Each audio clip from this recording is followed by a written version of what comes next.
CATV is proudly presented by Toyota. What do you think overall you got out of being here and playing this two-day match as an England team? Well, I certainly think we've had the opportunity to regroup. As a team, we've spent a lot of time together. Like you said, it feels like you're away from maybe the test sort of major places in this country.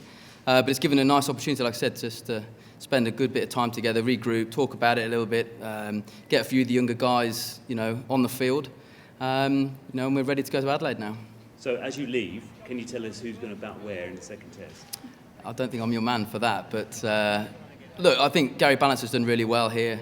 He's had a tough start for the first couple of knocks he's had in an England shirt, so to go out there and bat a long period of time on a wicket that wasn't the easiest wicket to score runs fluently. Obviously the outfield probably cost us 80, 90 runs, first innings, both teams. So we did well, and that's what we want. We want guys who are going to bat long periods of time, in this series. So he showed, some good character in that. In playing in 40-degree heat, in these friendly, amiable surroundings, has hardly been what you need to prepare for what's awaiting you in Adelaide on Thursday.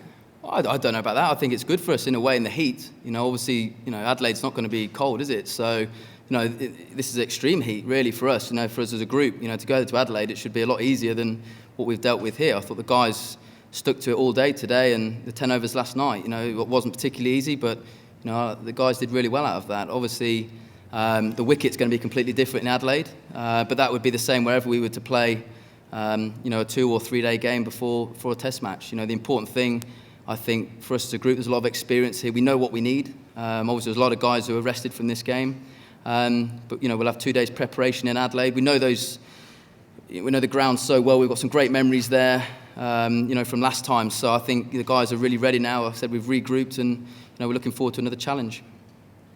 Ian, you obviously know each other so well, but just with the changes you do have to make, whoever gets the nod at number 3, at number 6, bowling-wise, if you play 2 spinners, is it a real challenge to make that adjustment because you have been such a set side for so long?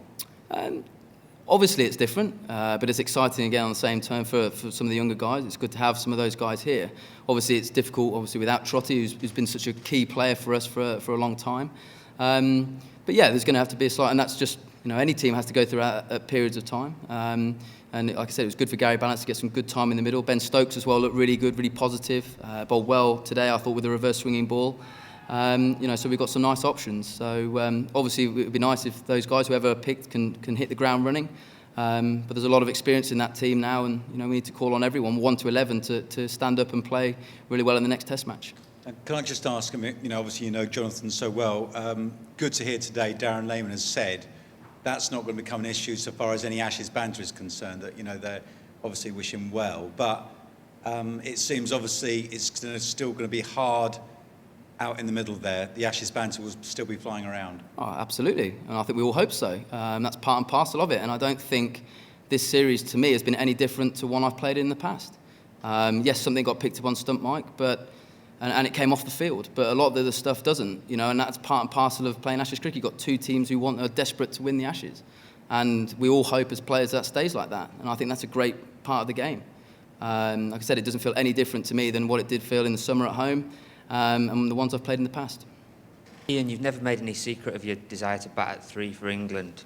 Is that a case you've made or you intend to make again with the management before the Adelaide Test, given the experience you have? We've spoke about it, and obviously I've said I'm absolutely willing to go to number 3. But again, that decision's probably out of my control. We've obviously got a number of options with the batting order and the balance of the side. But absolutely, I put my hand to go up the order. But like I said, I think that's out of my control what it will happen. But we'll soon see.